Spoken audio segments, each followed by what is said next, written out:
Analyse de la situation sociopolitique nationale actuelle, point de la grève en cours ainsi que de la rencontre du gouvernement avec les centrales et confédérations syndicales. Ce sont là autant de sujets abordés au cours de ce point de presse, ceci en prenant pour socle les différentes revendications des travailleurs. Les revendications d'ordre général. 1. Les libertés et sanctions des violateurs. Deuxièmement, l'augmentation des salaires des travailleurs en rapport avec les salaires politiques. Troisièmement, il faut mettre fin aux privatisations des services publics et ramener les services et sociétés privatisées dans le giron de l'État. Quatrièmement, il faut mettre fin à la ruine de l'école et de la santé. Les différentes revendications sectorielles des travailleurs, des différents ministères et secteurs sont à prendre absolument en compte. C'est donc dans l'optique de trouver une porte de sortie qu'ils ont échangé avec le chef de l'État,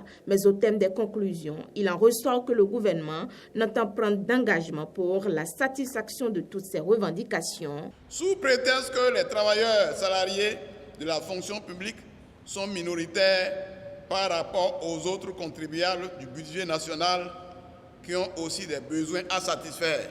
Même au niveau des statuts particuliers des enseignants du primaire et du secondaire, aucun engagement concret n'est pris par le gouvernement.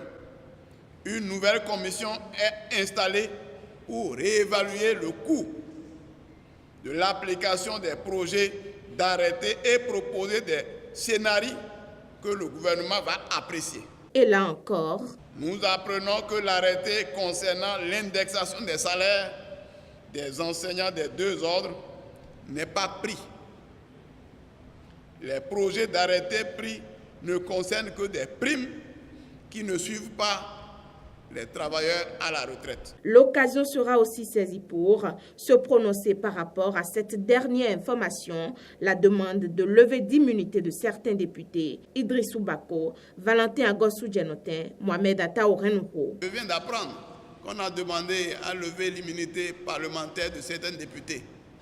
Mais on parle des produits pharmaceutiques et du coton.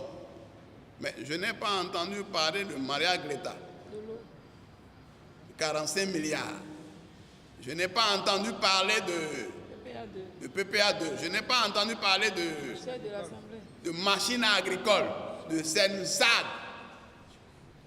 où les dossiers sont prêts. Vous avez suivi Yaoundé ou entre-temps par rapport aux machines agricoles.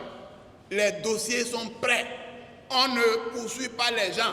Et on fait semblant de poursuivre. Nous exigeons effectivement que ces dossiers apparaissent. Ce n'est pas une poursuite sélective. On cherche donc les députés qui s'opposent à la gouvernance de Talon et c'est eux qu'on poursuit. Et c'est ça qui est grave. Le secrétaire général de la CSTB qualifie cette situation de grave, mais ce qui serait encore scandaleux, c'est de voir l'année se blanchir, vu les nombreuses grèves en cours dans le secteur de l'éducation. Nous précisons que nous ne voulons pas donner année blanche, mais c'est le gouvernement qui veut imposer au Bénin une année blanche. Le gouvernement doit régler les problèmes rapidement.